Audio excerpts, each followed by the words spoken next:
kumpul di majelis yang insya Allah dimuliakan oleh Allah SWT. Yang kedua, sholawat serta salam semoga tetap tercurahkan kepada junjungan kita Nabi Agung Muhammad SAW yang telah kita nanti-nantikan syafaatnya di yaumul akhir nanti. Sebelum acara pada sore hari ini kita mulai, saya selaku pembawa acara akan membacakan susunan pembawa acara pada sore hari ini. Yang pertama pembukaan, yang kedua pembacaan ayat-ayat suci Al-Quran, yang ketiga acara inti, dan yang terakhir penutup. Untuk mengefektifkan waktu, marilah kita buka acara pada sore hari ini dengan bacaan basmalah. Bismillahirrahmanirrahim. Acara yang kedua, pembacaan ayat-ayat suci Al-Quran yang akan dikumandangkan oleh Mas Eko. Kepada Mas Eko, waktu dan tempat kami persilakan.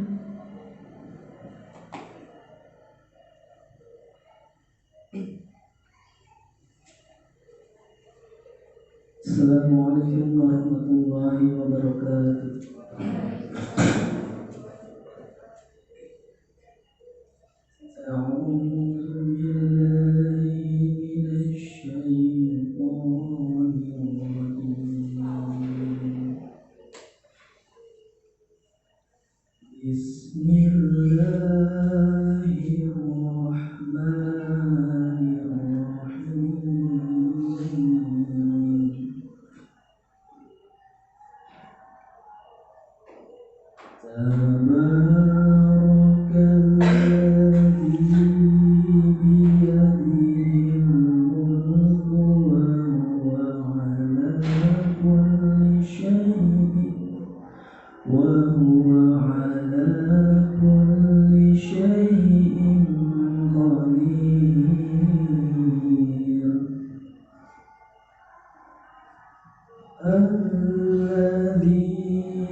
Sadaqallahul Azim. Assalamualaikum warahmatullahi wabarakatuh.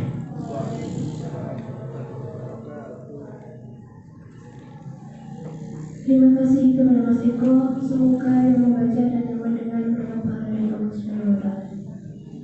Acara yang selanjutnya adalah acara inti yang akan dipimpin oleh Pak Kampus Vitasari. Sebelumnya, saya selaku pembawa acara mohon maaf bila ada salah kata atau kalimat yang kurang berkenan di hati. Akhirul kalam, wabillahi taufiq wal hidayah, wa ridha wal inayah. Wassalamualaikum warahmatullahi wabarakatuh.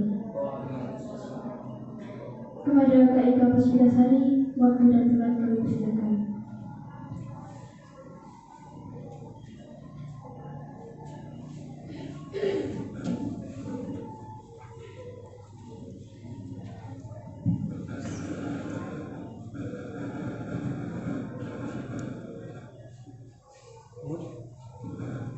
Bismillahirrahmanirrahim. Assalamualaikum warahmatullahi wabarakatuh. Waalaikumsalam warahmatullahi wabarakatuh. Alhamdulillahirabbil alamin.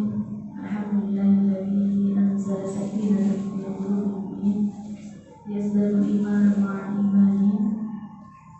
Allahumma shalli ala sayyidina Muhammad wa ala alihi wa ashabihi wa man tabi'ahum bi ihsan ila yaumil.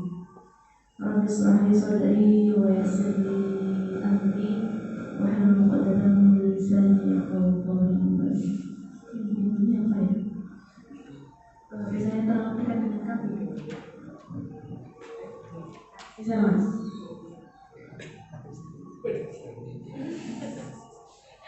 Iya, terima kasih. Alhamdulillah, segala puji bagi Allah atas limpahan nikmatnya, nikmat iman, nikmat Islam, nikmat hidayah. Sehingga di antara banyak aktivitas menjelang berbuka puasa, teman-teman memilih untuk datang ke masjid. Kalau ini insyaallah. Dalam sebuah hadis disebutkan bahwa barang siapa seorang yang berjalan untuk menuntut ilmu, maka apa? Ya, maka nanti insya Allah Allah akan mudahkan juga jalannya ke surga. Di samping itu tadi kami dibaca ayat Allah, ayat Al-Quran di dalam majelis ini, maka insya Allah sejak teman-teman duduk sampai nanti meninggalkan majelis, di atas kita ini ribuan malaikat sedang mendoakan kita semua. Nah, seorang yang telah berilmu itu kebaikannya banyak banget, banyak banget. Apalagi kalau dalam sebuah majelis di dalamnya dibaca ayat-ayat Allah SWT. Ya, maka bersyukurlah ya, bahwa hidayah itu sampai kepada kita semuanya. Yang dapat undangan ini banyak orang apa cuma yang datang? Banyak orang tahu kan? Banyak orang tahu adanya majelis ini. Ya, yang dapat undangan. Belum yang ini, yang apa, yang melihat poster digital ya, itu banyak banget. Tapi kenapa yang datang cuma ini? Karena ternyata yang mendapat hidayah Allah, dia hanya yang datang ini. Maka teman-teman semuanya harus bersyukur ya, harus bersyukur mendapat hidayah dari Allah untuk kemudian hadir di majelis ini. Salawat dan salam tidak lupa kita panjatkan, salamkan, kita hadiahkan kepada lingkungan kita semuanya, kepada kita semuanya. Nabi Muhammad Sallallahu Alaihi Wasallam, keluarga, sahabat, dan para pengikutnya sampai nanti dia mulai. Baik teman-teman, ini tema ngabuburitnya unik ya. Jadi temanya itu nggak soli-soli banget. Tapi walaupun temanya nggak soli-soli gitu, karena ilmu itu semuanya berasal dari Allah SWT. Jadi pasti semua tema apapun itu bisa digadukkan, bisa disambungkan dengan ayat Al-Quran. Karena sesungguhnya semua ilmu itu asalnya dari Allah. Kali ini saya diminta berbicara tentang apakah kamu berbakat jadi pengusaha gitu. Betul temanya ya. Ada yang sudah jadi pengusaha di sini? Ada. Angkat tangan boleh. Ada. Oh, sudah. Yang laki-laki? Yang putra sudah ada. Oke.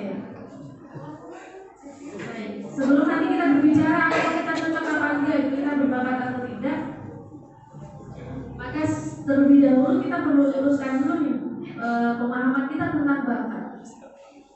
Selama ini karena waktunya singkat ya, saya biasanya nanya dulu satu-satu saya tanya. Karena waktunya singkat jadi nggak saya tanya satu-satu ya. Jadi waktunya habis buat tanya. Biasanya kalau kita berbicara bakat, maka kita akan ditanya kamu punya bakat apa? Aku bakatnya gambar, masak, gitu ya. Biasanya gitu ya. Yang pertama sebutkan itu kata kerja atau kata sifat?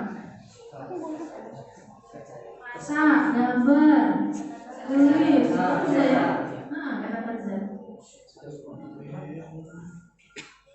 Padahal bakat itu, ya ada sih yang mengatakan bahwa bakat itu kata kerja. Tapi kalau yang saya pelajari di dalam mapping, kita diajari bahwa bakat itu adalah kata sifat, bukan kata kerja. Kalau kata kerja itu mungkin teman-teman kita yang mohon maaf sama Allah dikaruniai tidak sempurna fisiknya, bisa jadi aktivitas tertentu dia tidak bisa. Nah, apakah kemudian orang itu tidak berbakat sama sekali? Sebenarnya enggak ya. Allah Maha Adil ya terhadap semua makhluknya. Salah satunya adalah bentuknya pasti semua manusia yang Allah ciptakan ya, itu punya kelebihan, punya bakat tentunya. Nah, sehingga saya termasuk orang yang mengambil ini ya mazhab mengambil mazhab yang namanya bakat itu adalah kata sifat. Kalau kata sifat, semua orang yang hidup itu pasti punya sifat, ya kan? Pasti punya sifat. Artinya semua orang yang hidup itu pasti punya bakat. Gitu ya. Nah, dan itu nyambung begitu bahwa setiap manusia yang diciptakan oleh Allah itu pasti punya kelebihan. Artinya dia pasti punya bakat. Jadi bakat itu adalah kata sifat atau bakat itu adalah sifat yang dimiliki oleh setiap orang. Ya. Yang itu bisa dimanfaatkan untuk produktivitas, itulah bakat. Jadi sifat manusia ya, sifat positif yang itu bisa digunakan untuk produktivitas, itu yang kita sebut dengan bakat. Kita cari lagi nih dari Rasulullah SAW mengatakan bahwa di antara 10 jalan rezeki manusia, yang 9-nya apa? Di antara 10 jalan rezeki yang 9-nya berdagang. Nah, kalau di antara 10 yang 9-nya dagang, berarti ini kemungkinan manusia ini banyak yang berbakat dagang nggak? Iya, linearnya begitu. Ya. Jadi kalau itu yang apa namanya bersabda Rasulullah ya pasti benar ya. Jadi di antara 10 jalan rezeki yang 9-nya berdagang. Artinya kalau ada 100 orang, kalau ada 10 orang, 9-nya itu jalan rezekinya dari berdagang. Kalau ada 100 orang, 90-nya jalan rezekinya dari berdagang. Yang 10-nya, yang 10%-nya itu ya. Dari mana ya selain dagang? Ya dari jadi ASN gitu ya. Atau dari apa lagi? ASN ya. Yang nggak dagang itu apa? ASN, karyawan gitu ya. Itu hanya 10% di antara banyak jalan rezeki. Jadi kalau kita nggak jadi pegawai, gitu, ya nggak usah sedih. Bisa jadi jalan rezekinya tidak di situ. Dan jalan rezeki di luar pegawai itu jauh lebih banyak pintunya. Itu sudah sesuai dengan apa yang Rasulullah SAW sabdakan dalam sebuah hadis. Kemudian lagi, ini ben kita Ramadan tuh ngaji gitu ya. Saya ngambil satu ayat dalam Quran surah Al-Isra ayat 84. Ada yang apa? Quran surah Al-Isra ayat 84. A'udzubillahi minasyaitonir rajim. Qul kullun ya'malu 'ala syakilatihi farabbukum a'lamu biman huwa ahda sabila. Ini dalilnya tentang bakat bahwa Allah Subhanahu wa taala mengatakan dalam Al-Qur'an, berfirman dalam Al-Qur'an bahwa katakanlah setiap kamu itu beramal sesuai dengan syakilati. Syakilati itu beberapa mufassir menafsirkan sebagai bakat. Syakilati. Farabbukum a'lamu biman huwa ahda sabila. Dan Tuhanmu a'lamu yang mengetahui jalan mana yang paling tepat untuk manusia. Jadi di situ ada 2 poin, ada 2 poin penting yang perlu kita pahami, teman-teman. Satu, bahwa setiap orang itu hendaknya dia beramal sesuai dengan bakatnya, sesuai dengan sifat yang dia miliki. Dan siapa yang paling tahu bakat seseorang itu apa? Yang paling tahu siapa? Allah SWT. Rabbukum a'lamu biman huwa ahda sabila. Sebenarnya Allah itu yang paling tahu jalan hidup yang paling sesuai, yang paling baik untuk manusia itu siapa ya? Allah yang paling tahu. Nah, sekarang pertanyaannya, gimana caranya kita tahu kita ini jalan hidupnya itu yang paling cocok yang mana menurut Allah? Ya, sama tadi ya, menjawab pertanyaan dari tema hari ini. Berbakat gak jadi pengusaha? Allah itu menginginkan aku jadi pengusaha enggak? Tanya dari mana, teman-teman? Dari mana? Dari mana, Mas?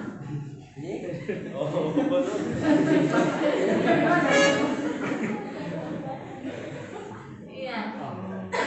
Tanya dari mana? Teman-teman, nggak hujan kan ya? Aman ya?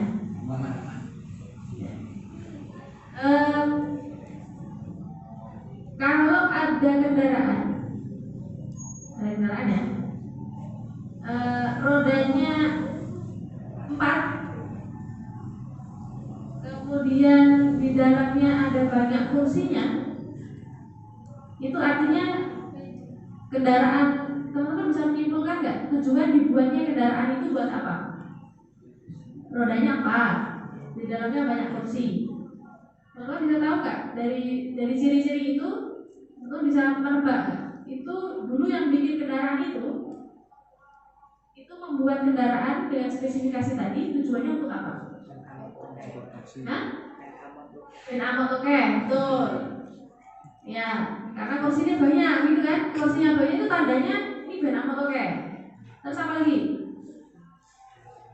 Kalau saya bilang rodanya 4 itu berarti apa tujuannya?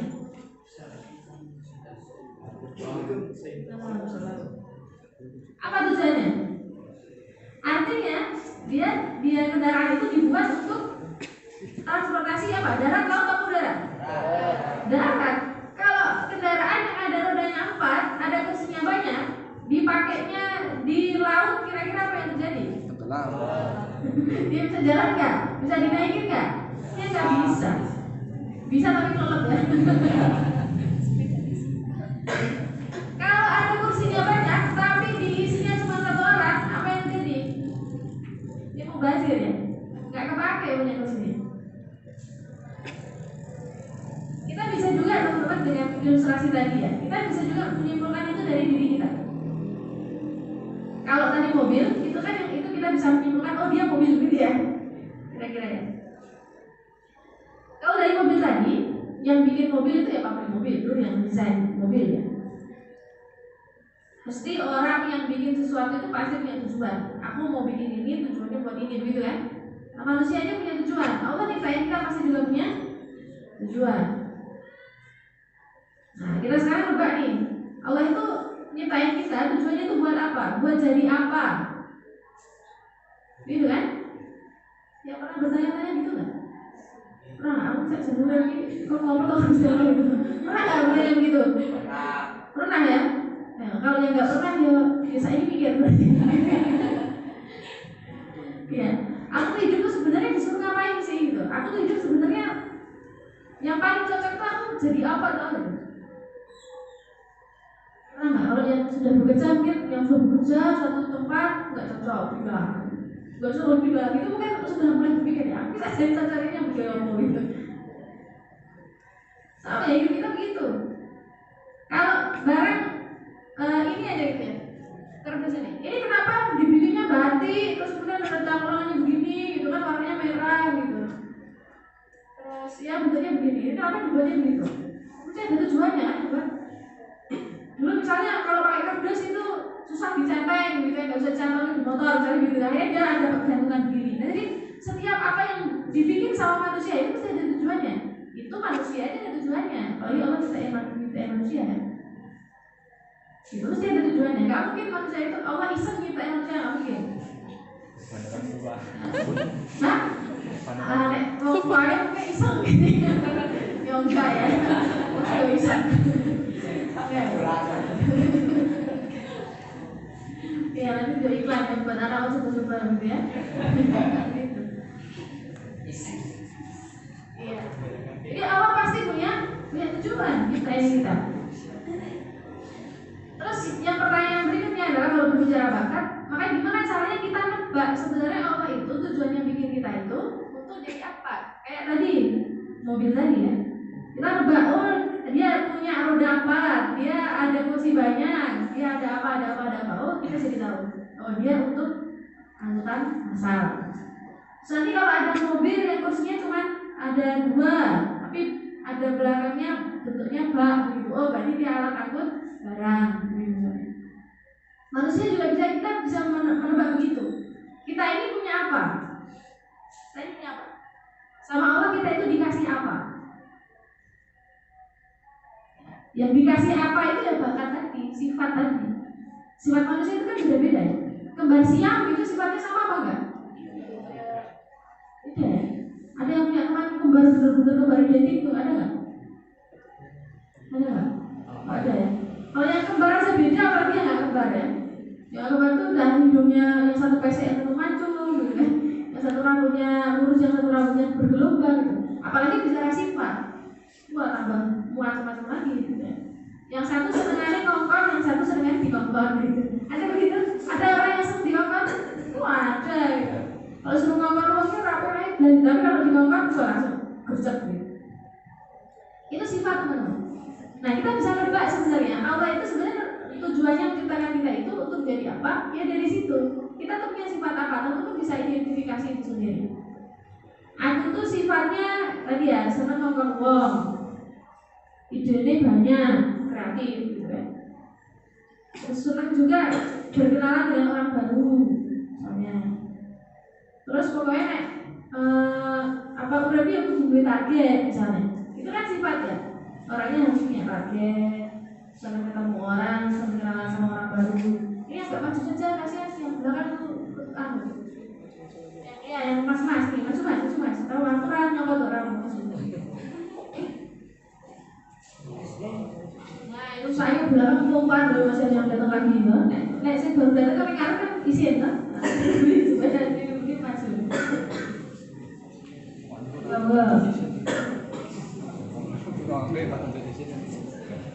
Ini ya, anomali ya. Biasanya kan mbak-mbaknya lebih banyak, itu mas-masnya lebih banyak. Ya, alhamdulillah. Ya. Tadi sampai mana ya? Tadi sampai sifat ya, sifat. Nah, sifat kita itu banyak kan. Satu orang itu punya sifatnya nggak cuma satu kan? Ya. Nah nanti teman-teman coba diingat-ingat. Aku ini saja dari sifat apa? Nah ingat sifatnya itu bagus-bagus ya yang ini ya. Karena sesungguhnya Allah itu tidak mungkin memberikan kita sesuatu yang tidak bagus. Hanya kadang-kadang kita ini sih yang gunakannya di tempat yang tidak bagus. Gitu ya. Orang senang ngomong-ngomongnya apa orang?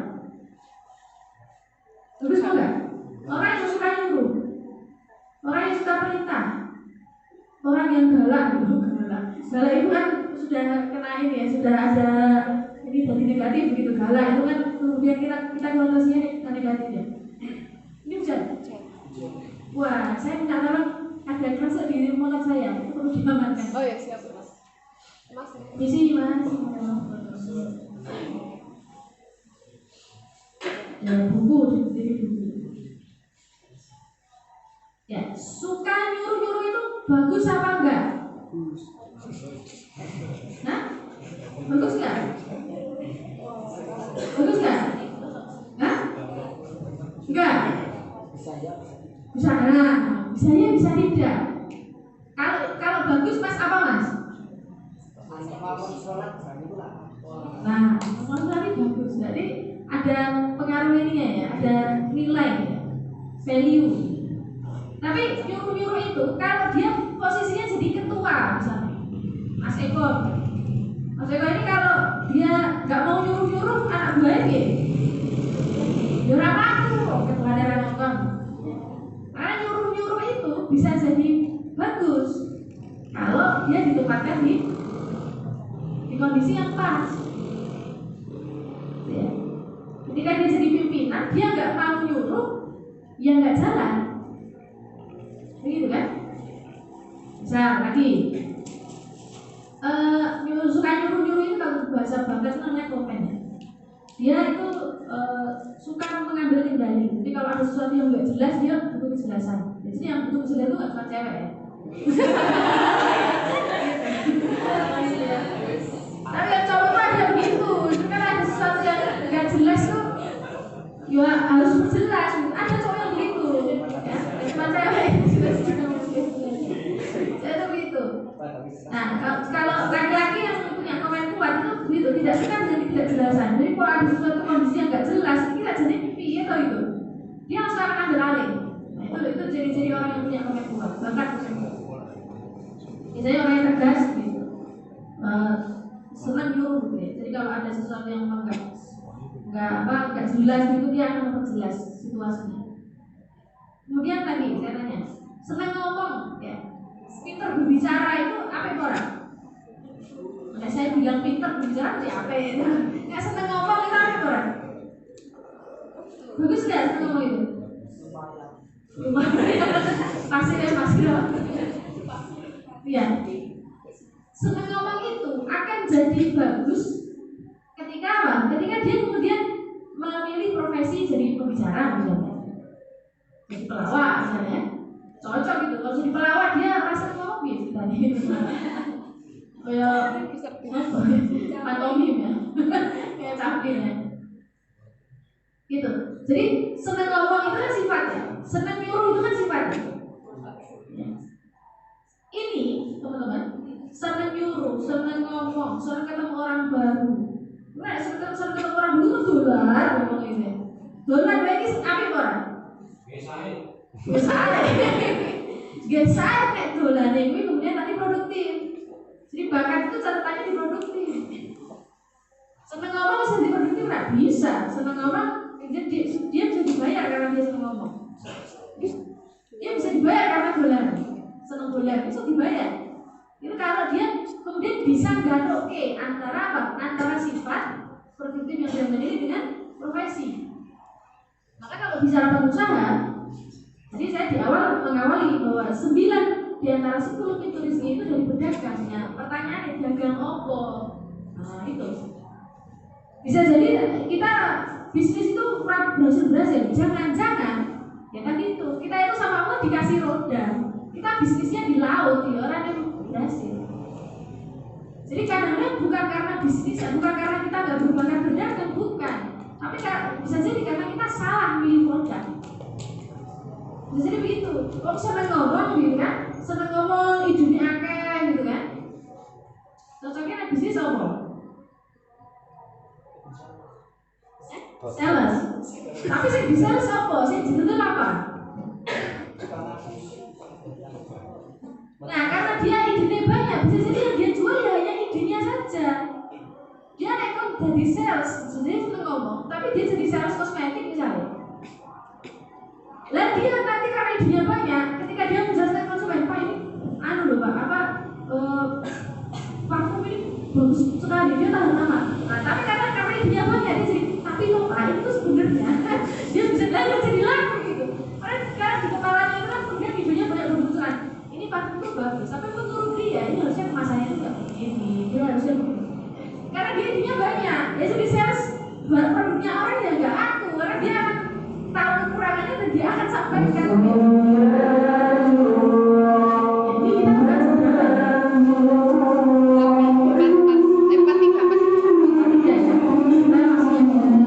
sebenarnya. Ini saya masih dengar ya sambil jadi begitu teman-teman.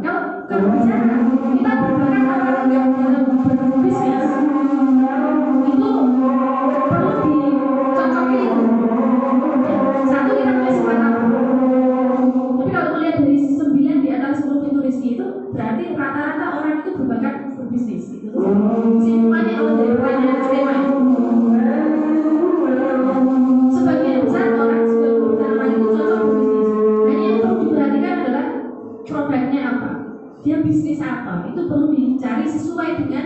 sifat yang kita miliki. Ya, kalau dia ide yang banyak, bisa jadi bisnisnya adalah bisnis ide. Dia akan jualan ide. Sekarang banyak yang jualan ide. Dia punya ide apa gitu ya. Kreator itu jualan ide. Produk kreator itu juga jualan ide. Orang tanya ke dia, punya bisnis kayak gini, kerja begini, produknya apa ya? Di ide, ada yang jualan ide. Yang kedua yang perlu perhatikan adalah peran di bisnis itu. Maksudnya gini, nanti dilihat dari sifat-sifat pemilik kita. Apakah kita itu bisa bisnis sendiri atau harus bisnis bareng-bareng? Bisa jadi selama ini kita gagal berbisnis karena apa? Bisnis sendiri. Padahal ada sifat-sifat tertentu yang kita miliki yang itu tidak mendukung. Misalnya kita malu ya, dan nggak malu-maluin ya, malu. Ngomong sama orang baru juga malu, nggak bisa belepotan. Tapi kita idenya banyak. Kita bekerja keras untuk telaten. Ini kalau kita bisnis sendiri bisa bikin produk yang bagus banget, tapi kita nggak bisa jual. Dan gitu. Sebaliknya orang pintar ngomong senang seramuk, tapi belas lagi. Nah bisnisnya dewe, dia orang jadi. Tapi bikin produknya nggak bagus, dia cuma bisa jual. Karena kalau bisnis gimana? Ya dia harus bareng sama orang lain. Bisnisnya harus bareng-bareng. Dan ada pembagian tugas. Aku bagian gawe produk, aku gitu. Itu kan bisnis kan? Tapi tergantung posisi kita gimana posisinya. Posisi apa? Kita harus menyadari bahwa Allah itu menciptakan manusia tidak sempurna. Bahwa khusus mendi kan, buat nutupi kelemahan kita, tetap kita tidak bisa sempurna. Itu sudah garisnya manusia. Sehingga seringnya bisnis itu akan jadi berhasil ketika berkolaborasi dengan artinya bisnisnya bareng-bareng. Bisnisnya bareng. Bisa jadi itu. Jadi kalau masalah bakat bisnis apa enggak, itu bisa dicek yang punya sifat-sifat apa. Nah, ada kan ketahuan ya. Aku wakil orang apa? Kadang-kadang orang niat mau bisnis itu alasannya apa? Ben susah karpe duit. Bukan gitu. Terus yang usaha sukses awalnya dia merasa karpe duit, ya saya karpe duit, tapi dia merasa karpe duit. Dia bisa menentukan waktunya fleksibel, tapi dia punya jam kerja yang tidak boleh minyak, tidak boleh ditawar. Kalau orang mau jadi pengusaha, dia nggak disiplin dan dia cuma sendiri, nggak jadi. Karena akhirnya apa? Jadinya males. Nanti. Ini kalau orang yang disiplin kan biasa. Orang kalau merasa aku ini tidak disiplin orangnya, maka kalau dia partner sama mudah-mudah, dia cari partner yang disiplinnya kuat. Insya Allah bisnisnya jadi. Itu kalau hubungan antara bakat dengan bisnis. Tapi teman-teman perlu ingat bahwa dalam keberhasilan sebuah bisnis itu ada ketiga. Ada peran yang lain, yaitu peran Allah SWT. Yang ini tidak boleh kemudian kita abaikan. Maka pernah dengar cerita bagaimana seorang pengusaha itu melibatkan Allah dalam bisnisnya. Karena saya sini membawa pakai rompi dari ACT ya, sekaligus mengenalkan sisi-sisi itu. Saya pernah juga pengusaha yang dia ingin melibatkan Allah dalam usahanya. Saya nggak lupa namanya, tidak di Indonesia saya. Kita itu bisa membuat Allah terlibat langsung dengan bisnis kita. Caranya gimana? Caranya mewakafkan sebagian saham bisnis kita untuk Allah. Kita wakafkan. Allah itu campur tangan 10% dalam bisnis kita, maka wakafkan 10% sama kita. Artinya apa? Nanti ketika ada pembagian yang berhasil, maka 10% nya kasihkan ke Allah. Itu artinya melibatkan Allah 10% dalam usaha kita. Kalau Allah terlibat separuhnya, artinya separuh usaha itu yang menjalankan Allah, maka wakafkan 50% saya. Kalau berhasil jalannya Allah dikasih ke lembaga kemanusiaan, saya iklan.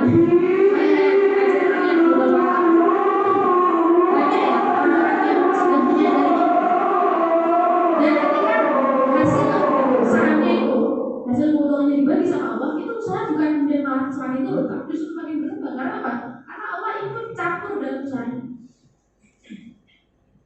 Sampai cerita si orang ini, cerita teman saya lupa namanya, ada yang menolong mungkin bisa begini. Ini kisahnya. Sampai hari dia bilang kok ini setelah tak wakafkan 20% malah berkembang ya usaha. Akhirnya apa? Terus aku memberikan yang mana jadi. Akhirnya 100% saham itu diwakafkan sama Allah dan dia sendiri karyawannya.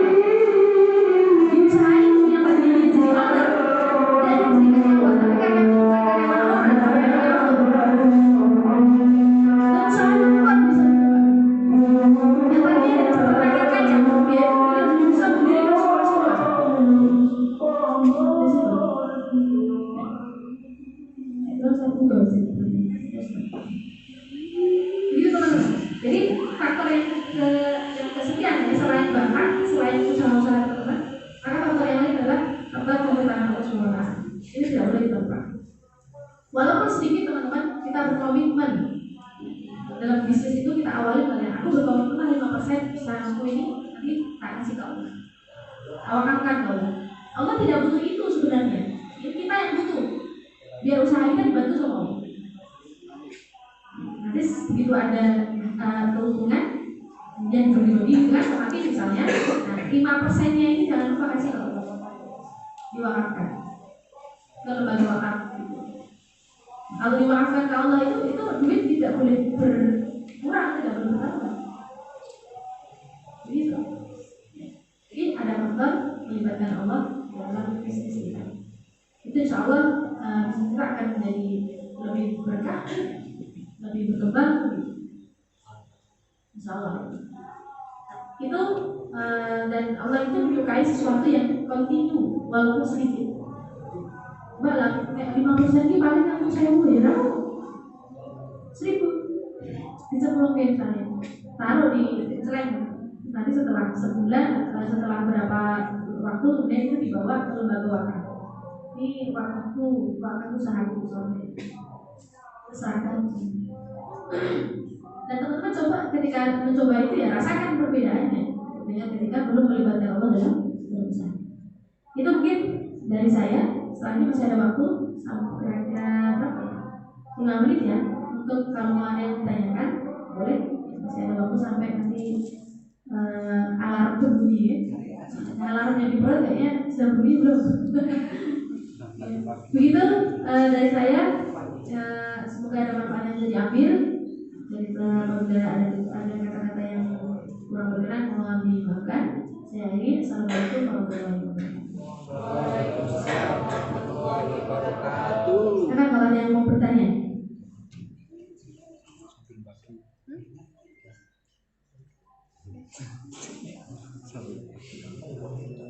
Ada? Oh, ini sudah countdown. Belum tadi?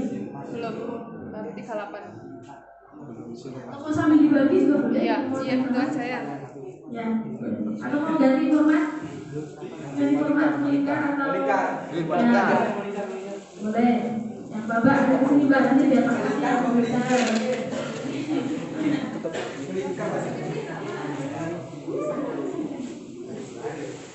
Boleh sambil ngobrol ya, boleh sambil tanya.